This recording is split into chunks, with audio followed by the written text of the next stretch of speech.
hello guys, welcome back to my channel. I'm Yusa Mademan, तपाईँलाई थाहै छ। अनि आज चाहिँ म आइसकेको छु तपाईहरुको सामु कता जाँदै आज चाहिँ हामी जाँदै छौं माई पोखरी। अनि गाइस यहाँ चाहिँ हामी फुपू चढ्नु हुँदैछ। अब म चढ्छु, म चाहिँ काखमा बस्ने हो क्या। अब म त सानो पर्यो नि त, त्यही भएर कसको काखमा मामुको जसको काखमा बस्नु मन लाग्छ उसको बस्नु हुन्छ।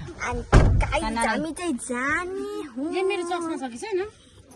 पछि यहाँ चाहिँ झ्यालो ल गाइस बाहिर हैन। एकछिन मेरो चस्मा लिएर आउँछु। खै चाहिँ दिदी हुनुहुँदैछ।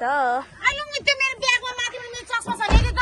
अनि यहाँ चाहिँ चस्मा ल्याइदे कालो ब्यागमा है। अब हामी चाहिँ जान्छौँ अनि पुगेपछि को भन्ने न अनि ए त्यो पनि भन्छु। दादा यहाँ चाहिँ दादा हुनुहुन्छ अनि हाई गर्दै न सचिन अनुहार चाहिँ नदेखेर पाए बा हाई गर्दिन त। अनि हाम्रो बा यता आऊ यता हेर्नु न अब सबै ब्लग बा अनि त्यसपछि कान्छी बुबु अनि आमा चाहिँ हुनुहुन्छ। अनि त्यसपछि मामु मेरो लुङमा बाई बाई कालु राम्ररी बस। अब गाइस काम राम्रो गर्ने केटी गाइस अब चाहिँ म पुगेपछि मात्रै भेट्छु। By by by.